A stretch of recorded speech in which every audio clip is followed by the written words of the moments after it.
ಇವಾಗ ಜಟ್ point trekking ಶುರು ಮಾಡ್ತಾ ಇದ್ದೀನಿ. ಫುಲ್ ಎಲ್ಲ ಮುಡ ಮುಚ್ಕೊಂಡು ಹೋಗ್ಬಿಟ್ಟಿದೆ, ಏನು ಕಾಣಿಸ್ತಾನೆ ಇಲ್ಲ. ಅಲ್ಲೇ ಆದಿ ಜೀವಜಾಲ, ಅಲ್ಲೇ ನಮ್ಮ ನಿಮ್ಮ ಮೂಲ. ಒಬ್ಬನೇ ಇದ್ದೀನಿ, ಸರಿಯಾಗಿ ಹೆದರಿಕೆ ಆಗ್ತೈತೆ.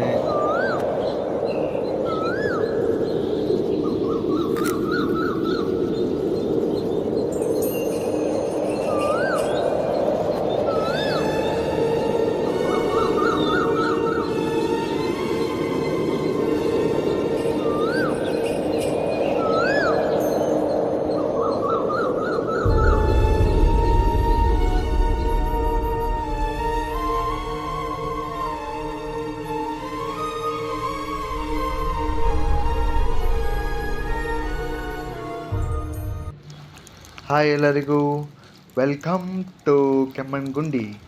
ಮೇಲ್ಗಡೆ ಮುಗಿಸ್ಕೊಂಡು ಬಂದಾಯಿತು. ಈಗ ಜಡ್ ಪಾಯಿಂಟ್ ಟ್ರೆಕ್ಕಿಂಗ್ ಕಡೆ ಹೊರಡುವಂಥ ಸಮಯ. ಬನ್ನಿ ಹೊರಡೋಣ.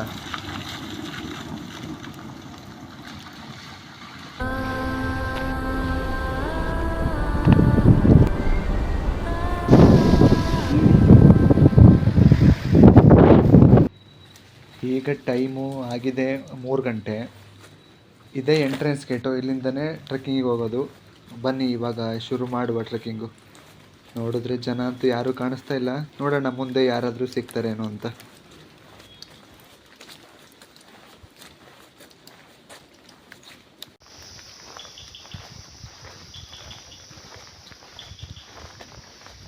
ಎಂಟ್ರೆನ್ಸಲ್ಲಿ ಕ್ಯಾಶ್ ಇಸ್ಕೋತಾರೆ, ಪಾರ್ಕಿಂಗ್ ಫೀಸ್ ಅಂತ. ಆದರೆ ಪಾರ್ಕಿಂಗಿಗೆ ಜಾಗ ಎಲ್ಲ ಇರಲ್ಲ. ಅಲ್ಲ, ಪಾರ್ಕಿಂಗ್ ಫೀಸ್ ಅಲ್ಲ, ಟ್ರೆಕ್ಕಿಂಗ್ ಫೀಸ್ ಅಂತ ಇಸ್ಕೋತಾರೆ.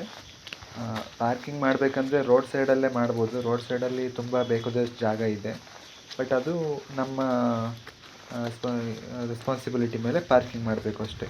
ಅವರೇನು ಪಾರ್ಕಿಂಗ್ ರೆಸ್ಪಾನ್ಸಿಬಿಲಿಟೀಸ್ ತಗೊಳ್ಳೋದಿಲ್ಲ.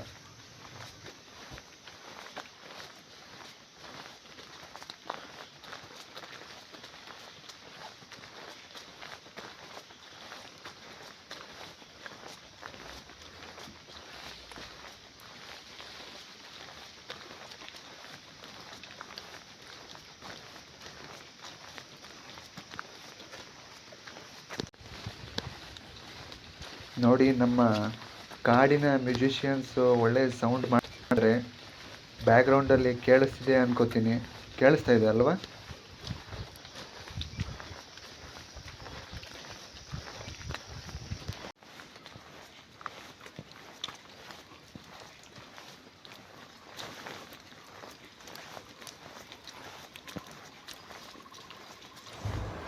ನಮ್ಮ ಕರ್ನಾಟಕದಲ್ಲಿರೋರು ಜೀವನದಲ್ಲಿ ಒಮ್ಮೆ ಆದ್ರೂ ಚಿಕ್ಕಮಂಗ್ಳೂರು ನೋಡಬೇಕು. ಯಾಕೆಂತಂದರೆ ಅದಷ್ಟು ಚೆನ್ನಾಗಿರೋವಂಥ ಜಾಗ. ನನ್ನ ಅದೃಷ್ಟ ಏನಪ್ಪ ಅಂತಂದರೆ, ನಾನು ಹುಟ್ಟಿರೋದೇ ಚಿಕ್ಕಮಗಳೂರಲ್ಲಿ. ಸೊ ಯಾವಾಗ ಬೇಕೋ ಅವಾಗೆಲ್ಲ ಎಲ್ಲಿ ಬೇಕಲ್ಲಿ ಸುತ್ಕೊಂಬರ್ಬೋದು.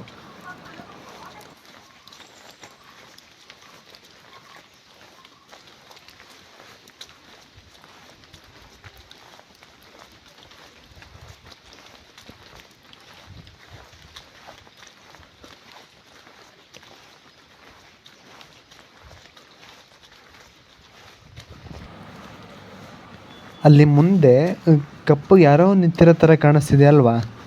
ಬನ್ನಿ ನೋಡೋಣ ಯಾರಾದರೂ ಇದ್ದಾರೇನೋ ಅಂತ. ಯಾರಾದರೂ ಸಿಕ್ಕಿದ್ರೆ ನನಗೂ ಒಂದು ಒಳ್ಳೆ ಕಂಪನಿ ಆಗುತ್ತೆ. ಹೋ, ಮರ ಇದು. ನಾನು ಯಾರೋ ಮನುಷ್ಯ ಅಂತ ಅಂದ್ಕೊಂಡೆ. ಸೊ ಈ ಥರ ಜಾಗಗಳಲ್ಲಿ ಬಂದಾಗ ಮಾತಿಗಿನ್ನ ಸೈಲೆನ್ಸೇ ಇಂಪಾರ್ಟೆಂಟು. ಒಳ್ಳೆ ಒಳ್ಳೆ ಸೌಂಡ್ಗಳು ಕೇಳಿಸ್ಕೋಬೋದು.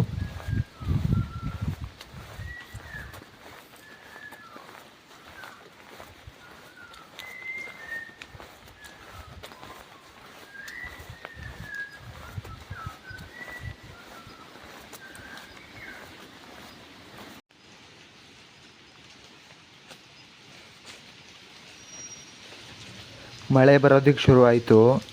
ಇಲ್ಲಿ ಸಣ್ಣ ಸಣ್ಣ ಫಾಲ್ಸಲ್ಲಿ ಇರೋವಂಥ ನೀರು ಹರಿತಾ ಇದೆ. ನೀರಿನ ಸೌಂಡು ಜುಳು ಜುಳು ಅಂತ ಬರ್ತಾ ಇದ್ದಾವೆ. ಬನ್ನಿ ಕೇಳಿಸ್ತೀನಿ ಅದನ್ನು ನಿಮಗೆ.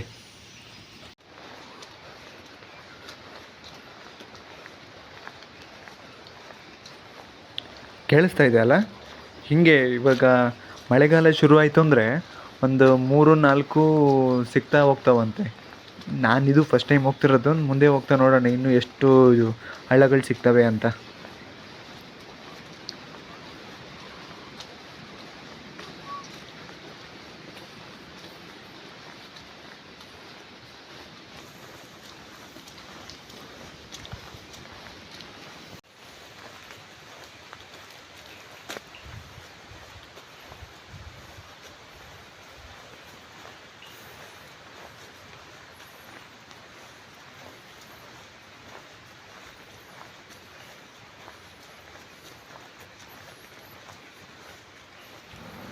ಇಲ್ಲಿ ಮುಂದೆ ಯಾವುದೋ ಹಳ್ಳ ಇದೆ ಅನಿಸುತ್ತೆ, ಸೌಂಡ್ ಬರ್ತಾ ಇದೆ, ಬನ್ನಿ ನೋಡೋಣ.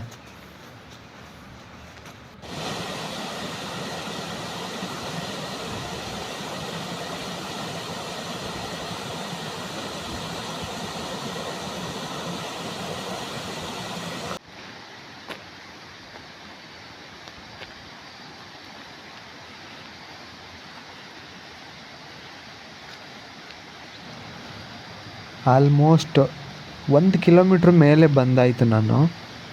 ಯಾರೂ ದಾರೀಲಿ ಸಿಗಲೇ ಇಲ್ಲಪ್ಪ.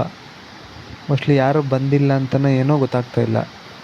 ಮೊನ್ನೆ ನ್ಯೂಸ್ ಪೇಪರಲ್ಲಿ ಹಾಕಿದ್ರು, ಅಂದರೆ ಟೈಗರ್ ಸೈಟಿಂಗ್ ಆಗಿದೆ ಈ ಕಡೆ ಝಡ್ ಪಾಯಿಂಟು ಈ ಸೈಡು ಅಂತಂದ್ಬಿಟ್ಟು.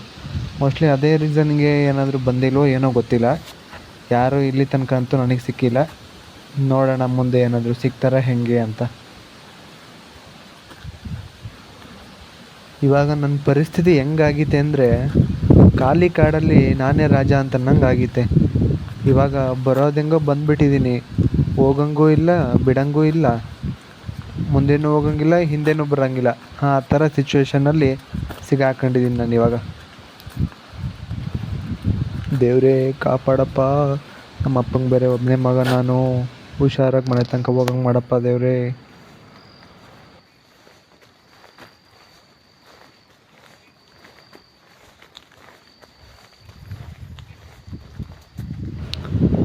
ಮುಂದೆ ಶಾಂತಿ ಫಾಲ್ಸ್ ಅಂತ ಸಿಗುತ್ತೆ. ಅದಾದಮೇಲೆ ಸ್ಟೀಪ್ ದಾರಿ, ಅಂದರೆ ಕಡ್ದಾಗಿರೋಂಥ ದಾರಿ.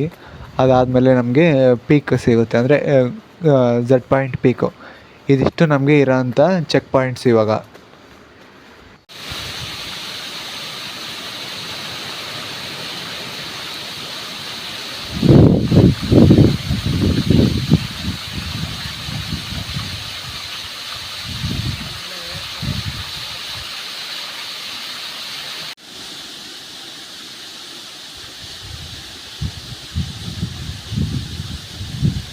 ಇವರು ನಮ್ಮ ಮಲೆನಾಡಿನ ಪುಕ್ಸಟೆ ಅತಿಥಿಗಳು. ಇವ್ರಿಗೆ ಜಿಗಣೆ ಅಂತಂತಾರೆ ಕನ್ನಡದಲ್ಲಿ. ನಾವು ನಮ್ಮ ಕಡೆಗೆಲ್ಲ ಇಂಬಳ ಅಂತ ಅಂತೀವಿ. ಇವ್ರ ಕೆಲಸ ಏನಪ್ಪ ಅಂತಂದರೆ ಕಣ್ಕಂಡಿದ್ದಕ್ಕೆಲ್ಲ ಕಚ್ಚೋದಷ್ಟೇ. ಕಣ್ಕಂಡಿದ್ದಕ್ಕೆಲ್ಲ ಕಚ್ಚೋದು, ಮುಖ ಮೈ ಎಲ್ಲ ಕೆಂಪಗೆ ಮಾಡೋದು, ರಕ್ತ ಎಲ್ಲ ಹೀರ್ಬಿಟ್ಟು. ಅಷ್ಟೇ ಇವ್ರ ಕೆಲಸ, ಇನ್ನೇನಿಲ್ಲ.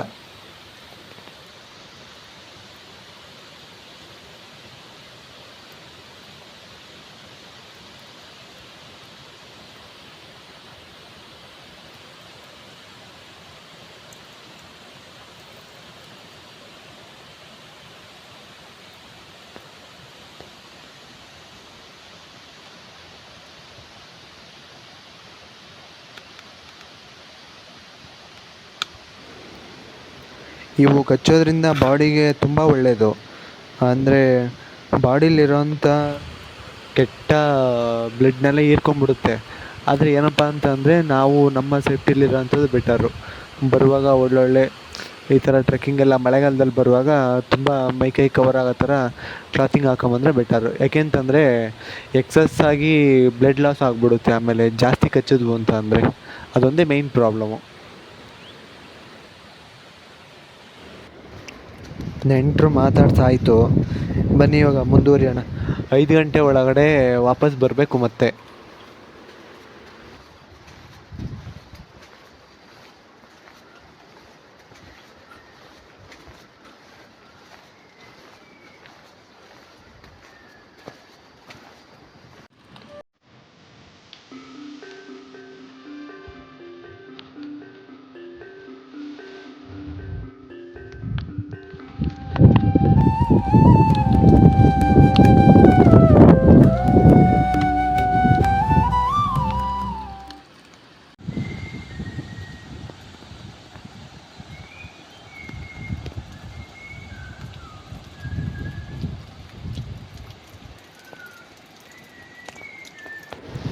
ನಿಜವಾಗ್ಲೂ ನನಗೆ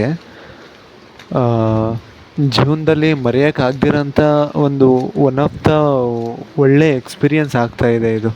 ಯಾಕೆ ಅಂತಂದರೆ ಒಬ್ಬನೇ ಬರ್ತಾಯಿದ್ದೀನಿ, ಒಳ್ಳೆ ಒಳ್ಳೆ ಎಕ್ಸ್ಪೀರಿಯನ್ಸು, ಒಳ್ಳೆ ಒಳ್ಳೆ ವ್ಯೂಸ್ಗಳು ಸಿಗ್ತಾ ಇದ್ದಾವೆ. ಸಖತ್ತಾಗಿದೆ ಮಾತ್ರ ಎಕ್ಸ್ಪೀರಿಯನ್ಸ್ ಇದು.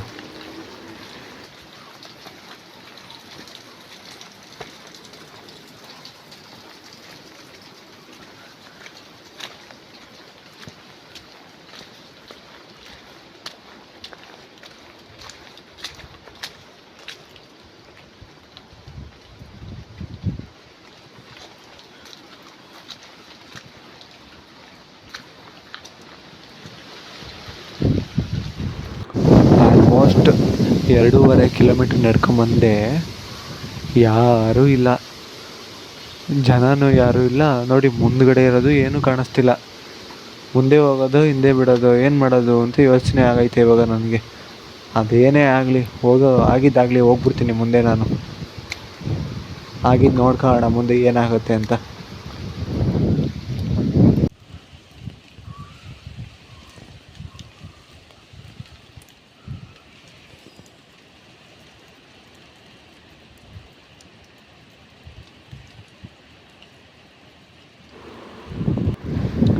ಈ ಸೀನು ಇನ್ಸ್ಟಾಗ್ರಾಮ್ ರೀಲ್ಸ್ಗೆ ಒಳ್ಳೆ ಸಖತ್ತಾಗಿ ಸೂಟ್ ಆಗುತ್ತೆ. ಒಳ್ಳೆ ಸೀನರಿಯಾಗಿ ಕಾಣಿಸ್ತೈತೆ ಮಾತ್ರ ಅಲ್ವಾ? ನಿಜವಾಗ್ಲೂ ಏನೂ ಕಾಣಿಸ್ತಿಲ್ಲ ಮುಂದೆ. ಇದೊಂಥರ ಹೆಂಗಾಗಿದೆ ಅಂತಂದರೆ, ಈ ಕತ್ಲೆ ಮನೆಯಲ್ಲಿ ಕಣ್ಣು ಮುಚ್ಕೊಂಡು ಬ್ಯಾಟ್ರಿ ಹುಡುಕ್ತೀವಲ್ಲ, ಆ ಥರ ಆಗಿದೆ ನನ್ನ ಪರಿಸ್ಥಿತಿ ಇವಾಗ. ಏನೋ ದಾರಿ ಕಾಣಿಸ್ತಾ ಇದೆ ಅಂತ ಮುಂದೆ ಹೋಗ್ತಾ ಇದ್ದೀನಿ ಅಷ್ಟೇ, ಇನ್ನೇನೂ ಇಲ್ಲ. ಏನು ಅಂದರೆ ಏನೂ ಕಾಣಿಸ್ತಿಲ್ಲ. ನೋಡಿ ಇವಾಗ ಕಾಣಿಸ್ತೈತಲ್ಲ, ನೋಡ್ಬೋದು. ಎಷ್ಟು ಈ ರೇಂಜಿಗೆ ಮಂಜಿತ್ತು ಅಂತಂದರೆ ಏನು ಕಾಣಿಸುತ್ತೆ ನೀವು ಹೇಳಿ ನೋಡೋಣ, ಹೌದಲ್ಲ? ಶಿವಪ್ಪ ಕಾಯೋ ತಂದೆ, 3 ಲೋಕ ಸ್ವಾಮಿ ದೇವ, ಹಸಿವೆಯನ್ನು ತಾಳಲಾರೆ ಕಾಪಾಡೆಯ ಹರನೇ. ಊಟ ಬೇರೆ ಮಾಡ್ಕೊಂಬಂದಿಲ್ಲ. ಮನೇಲಿ ಹೇಳಿದ್ರು ಊಟ ಮಾಡ್ಕೊಂಡು ಹೋಗೋ ಮರೆಯ, ಹೋಗ್ಬರೋಕ್ಕೆ ಟೈಮ್ ಆಗುತ್ತೆ ಅಂತ. ಆದರೆ ನಮಗೆ ಒಂಚೂರು ಗಾಂಚಲಿ ಜಾಸ್ತಿ. ಊಟ ಮಾಡು ಅಂತಲೂ ಮಾಡ್ದಂಗೆ ಬಂದೆ. ಇವಾಗ ಆಲ್ಮೋಸ್ಟ್ 4 ಗಂಟೆ ಆಗ್ತಾ ಬಂತು. ಹೊಟ್ಟೆ ಸರಿಯಾಗಿ ಹಸಿತೈತೆ. ಇಲ್ಲಿ ತಿನ್ನೋಕ್ಕೂ ಏನೂ ಇಲ್ಲ, ಊಟಕ್ಕೂ ಏನೂ ಇಲ್ಲ. ಒಳ್ಳೆ ಬ್ಲ್ಯಾಕ್ ಆ್ಯಂಡ್ ವೈಟ್ ಸೀನ್ ತೋರಿಸ್ತೀನಿ ನೋಡಿ ಈಗ.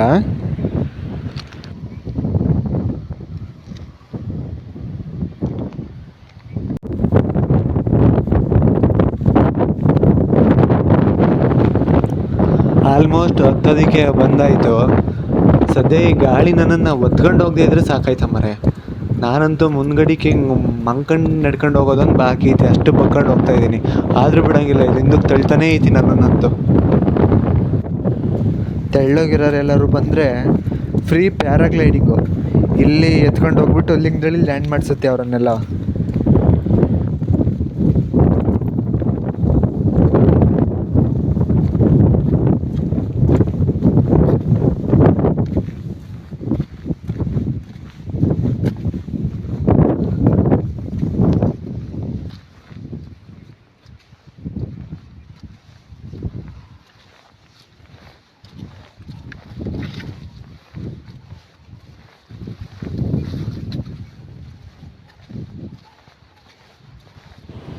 ಹೆಂಗಿತ್ತು ಬಂದಿದ್ದು ರೂಟು?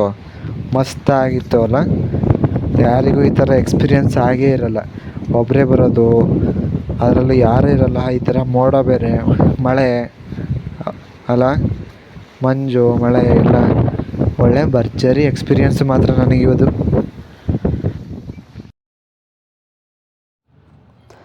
ಆಲ್ಮೋಸ್ಟ್ ಟಾಪಿಗೆ ಬಂದಾಯಿತು. ಇದೇ ನೋಡಿ ನನಗೆ ಸಿಕ್ಕಿರೋ ಅಂಥ ವ್ಯೂ.